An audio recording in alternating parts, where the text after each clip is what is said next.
গাজীপুরের শ্রীপুর থেকে সিরাজগঞ্জের সাবেক এমপি চয়ন ইসলাম গ্রেপ্তার। বৈষম্য বিরোধী আন্দোলনে হামলা ও চাঁদাবাজির একাধিক মামলা রয়েছে তার বিরুদ্ধে। চট্টগ্রামে জাফর কলোনিতে অগ্নিকাণ্ডের সময় প্রচণ্ড ধোঁয়ায় শ্বাসরোধে স্বামী স্ত্রীর মৃত্যু। শর্ট সার্কিট থেকে আগুনের সূত্রপাত বলে ধারণা।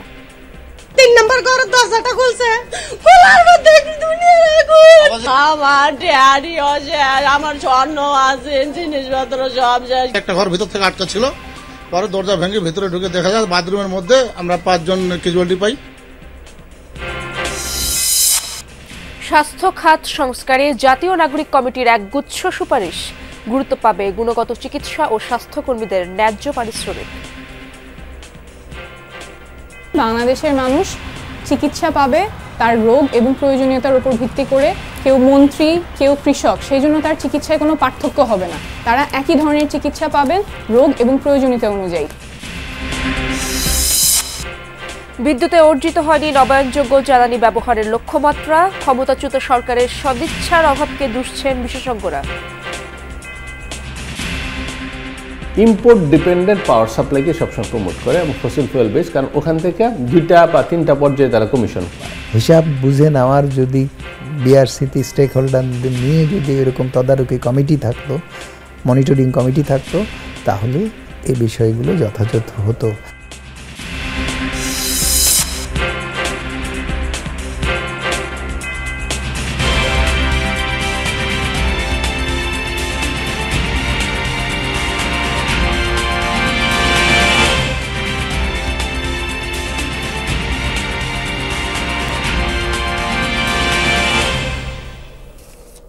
আমন্ত্রণ যমুনা নিউজে, আপনাদের সঙ্গে আছি আমি ইশরাত জাহান। এতক্ষণ শিরোনাম দেখছিলেন। আত্মগোপনে থাকা সিরাজগঞ্জ 6 আসনের সাবেক সংসদ সদস্য চয়ন ইসলামকে গাজীপুর থেকে গ্রেপ্তার করেছে পুলিশ। শ্রীপুরের টেপিরবাড়ি এলাকা থেকে তাকে গ্রেপ্তার করা হয়। পুলিশ জানায়, বৈষম্য বিরোধী ছাত্র আন্দোলনের নেতৃবৃন্দের তথ্যের ভিত্তিতে প্রয়াত এক আওয়ামী লীগ নেতার বাড়িতে অভিযান চালিয়ে পাওয়া যায় চয়ন ইসলামকে। ওই বাড়িতে পরিবারসহ 2 মাস ধরে অবস্থান করছিলেন সাবেক এই এমপি। রোববার রাত 11টা আত্মগোপনে থাকা সাবেক এক এমপি সন্ধানে গাজীপুর শ্রীপুরের টেপিরবাড়ি এলাকায় পুলিশের অভিযান। পরে এখান থেকেই গ্রেফতার করা হয় সিরাজগঞ্জ 6 আসনের সাবেক সংসদ সদস্য চয়ন ইসলামকে।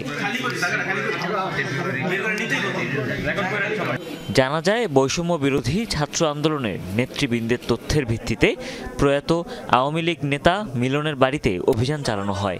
পরে ভবনের 4 তলায় একটি ফ্ল্যাটে ধরা পড়েন সাবেক এমপি চয়ন। পরিবার সহ গেল 2 মাস ধরে এখানেই অবস্থান করছিলেন তিনি। জানতে পারি আমাদের মাওনাতে মাঠে মসজিদ এলাকায় সিরাজগঞ্জ 6 আসন শাহজাদপুরের এমপি চয়ন এবং এই গাজীপুরের নাম মানে খুব মুখপরিচিত মাদক সম্রাট জাহাঙ্গীর আলম দীর্ঘদিন যাবৎ এই বাড়িতে অবস্থান করছে। তো বিষয়টা আমি জানার পরে আমি সাথে সাথে আমাদের শ্রীপুর থানার ভারপ্রাপ্ত কর্মকর্তা ওসি মহোদয় জয়নাল আবেদিন স্যারকে অবগত করি। আপনারা এখানে কতদিন যাবৎ অবস্থান করছেন? 2 মাস যাবৎ। এই বাড়ি কি আপনার কোনো আত্মীয় স্বজন? মানে কি হয় আপনার এই বাড়ি মালিক? কোনো সুযোগ নেই।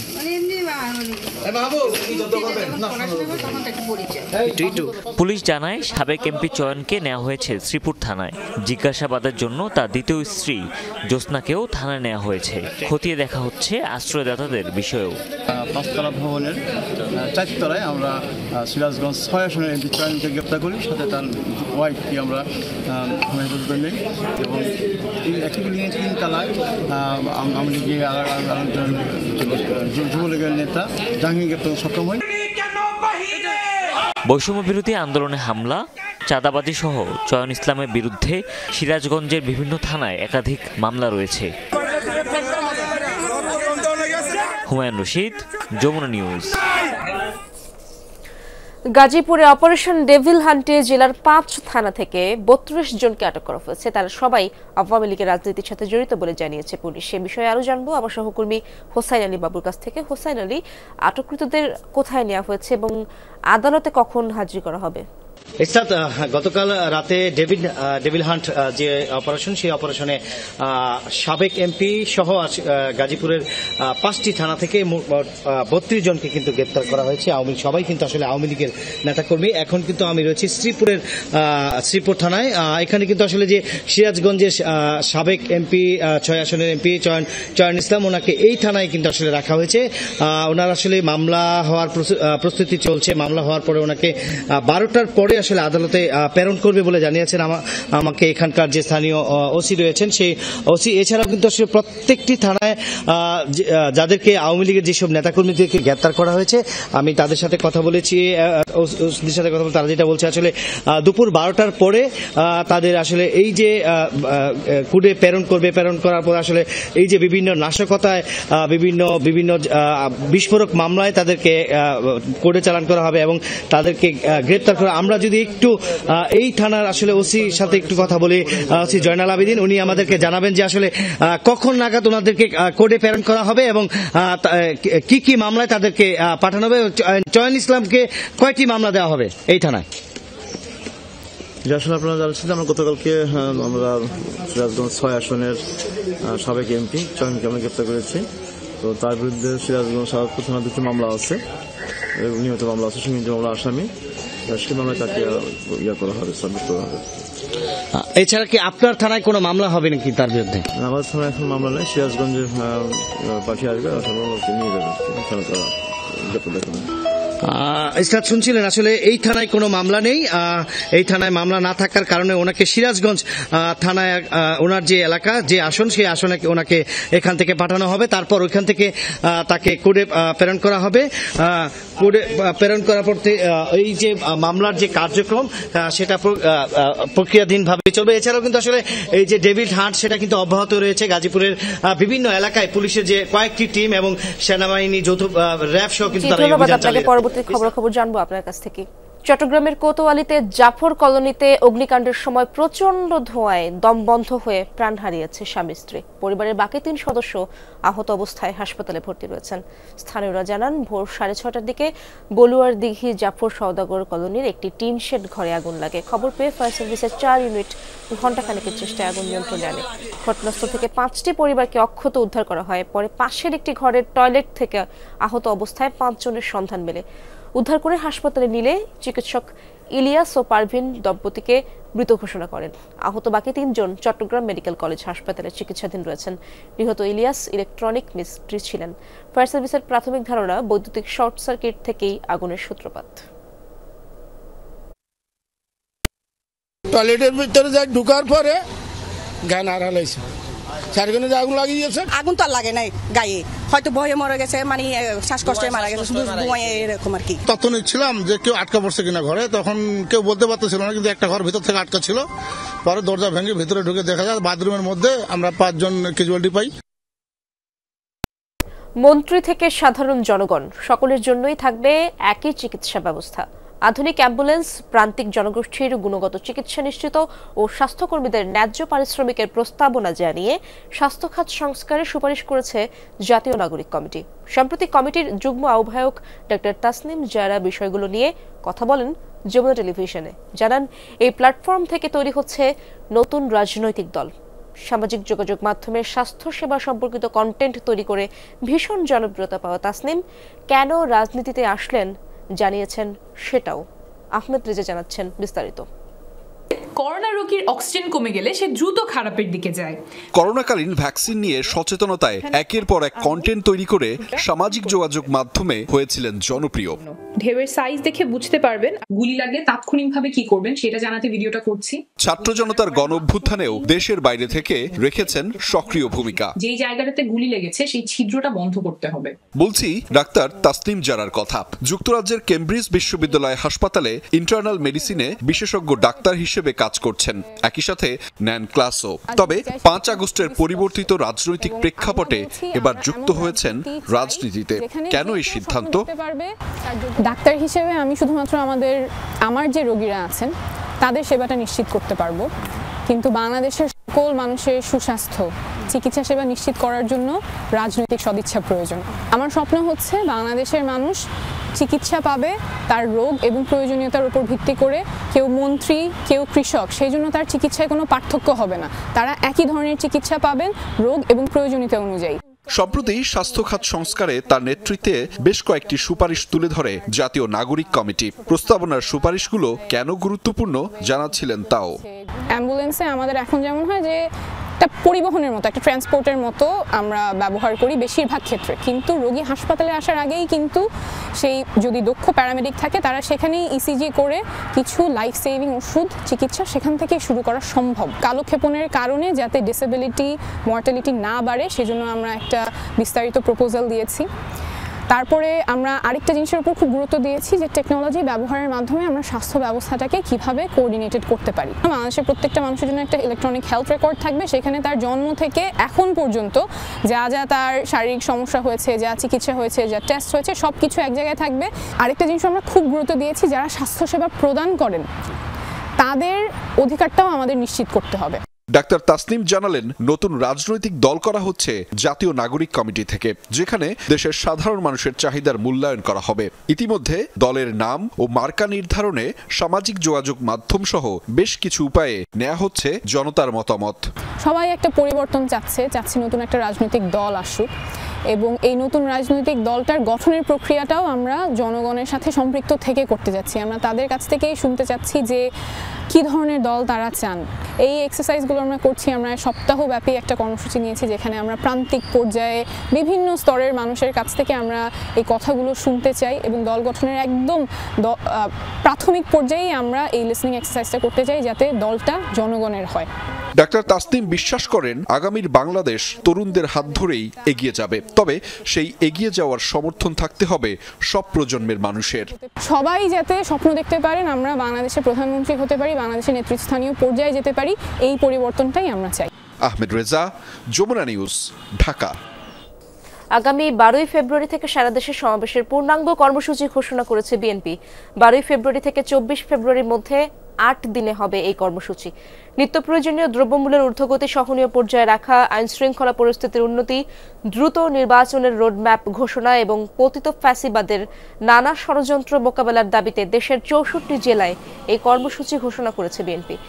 এই 8 দিনের মধ্যে ঢাকায় সমাবেশ হবে 12 ফেব্রুয়ারি। এছাড়া চট্টগ্রাম উত্তরে 25, চট্টগ্রাম দক্ষিণে 22, রাজশাহীতে 19 এবং যশোরে 17 ফেব্রুয়ারি সমাবেশ করবে বিএনপি। অনেক ঢাকঢোল পিটিয়ে বিদ্যুৎ খাতে সফলতার গল্প বলা হলেও নবায়নযোগ্য জ্বালানি ব্যবহারের লক্ষ্যমাত্রা অর্জন করতে পারেনি বাংলাদেশ। যদিও 2020 সালের মধ্যেই মোট জ্বালানির 10% নবায়নযোগ্য খাত থেকে আনার লক্ষ্য নির্ধারণ করেছিল ক্ষমতাচ্যুত আওয়ামী লীগ সরকার। বিশেষজ্ঞরা বলছেন, সদিচ্ছা না থাকায় এই খাতে অগ্রগতি হয়নি। সহকর্মী তাজনুর ইসলাম জানাচ্ছেন বিস্তারিত। গেল 2 দশকে বেড়েছে বিদ্যুৎ উৎপাদন। গেল বছর একদিনে সর্বোচ্চ 16,477 মেগাওয়াট বিদ্যুৎ উৎপাদনের খবর জানিয়েছিল পিডিবি। আর এই উৎপাদনের প্রায় পুরোটাই আসছে জীবাশ্ম জ্বালানি পুড়িয়ে। প্যারিস জলবায়ু চুক্তি অনুযায়ী বাংলাদেশের জন্য 2030 সালের মধ্যে 6.73% থেকে 21.85% গ্রিন হাউস গ্যাস নির্গমন হ্রাসের লক্ষ্য। এই অবস্থায় আমদানি নির্ভর জ্বালানির ব্যবহার কমানো সবচেয়ে জরুরি। দেশের প্রয়োজনীয় জ্বালানি চাহিদা মেটাতে এই খাতকে নবায়নযোগ্য খাতে রূপান্তর করাও অপরিহার্য। 2030 সালের মধ্যে নবায়নযোগ্য জ্বালানি থেকে 4000 মেগাওয়াট বিদ্যুৎ উৎপাদন করার লক্ষ্য নির্ধারণ করেছে সরকার। তবে গেল বছরগুলোর কর্মতৎপরতা আশাবাদী হওয়ার মতো নয়। প্রশ্ন হলো, এ খাতে কেন ব্যর্থ হলো দেশ? লক্ষ্যে পৌঁছালাম কোথায়? আমরা সোলার হোম সিস্টেমে মডেল হয়ে গেলাম বিশ্বে। সেই সোলার হোম সিস্টেম চোখের সামনে দেখলাম অবসলেট হয়ে গেল, মানুষ রিফিউজ করলো। কিন্তু সোলার হোম সিস্টেম দিয়েই আসলে আমাদের দেশের তৃণমূল মানুষের বিদ্যুতের চাহিদা মেটানো যেত এবং তাদের জ্বালানি নিরাপত্তা নিশ্চিত করা যেত যদি প্রযুক্তিগতভাবে যথাযথভাবে তার মান উন্নয়ন করতাম। বিশেষজ্ঞরা বলছেন, দেশে এখনও নবায়নযোগ্য জ্বালানির বিদ্যুৎ কেন্দ্র প্রতিষ্ঠা ও পরিচালনার উপযুক্ত পরিবেশ তৈরি হয়নি। অর্থ ব্যয়ে যথেচ্ছ অনিয়ম অগ্রযাত্রার পথে বড় বাধা। সাথে নীতি নির্ধারকদের সদিচ্ছার অভাব তো আছেই। নীতি নির্ধারণের পর্যায়ে যারা আছে এবং সরকারের যারা উচ্চ মহলে গত 15-16 বছর বা আগেও দেখেছি আমরা যে তারা সবসময় ইম্পোর্ট ডিপেন্ডেন্ট পাওয়ার সাপ্লাইকে সবসময় প্রমোট করে এবং ফসিল ফুয়েল বেস, কারণ ওখান থেকে 2টা বা 3টা পর্যায়ে তারা কমিশন পায়। কিন্তু রিনিউয়েবল এনার্জিতে আপনি শুধু একটা লেভেলে কমিশন তারা পায়, সেটা হলো অনুমোদনের সময়। বিআরসির নেতৃত্বে যে বিআরসির ক্ষমতা দেওয়া আছে, পরিকল্পনা অমুক তমক সব এগুলো তাদের অনুমোদন করা, দেখানো, যাচাই বাছাই করা, এইসব প্রক্রিয়ায় যদি প্রকল্প নেওয়া হতো, প্রতিটা পয়সা হিসাব বুঝে নেওয়ার যদি বিআরসিতে স্টেক হোল্ডারদের নিয়ে যদি এরকম তদারকি কমিটি থাকতো, মনিটরিং কমিটি থাকতো, তাহলে এই বিষয়গুলো যথাযথ হতো।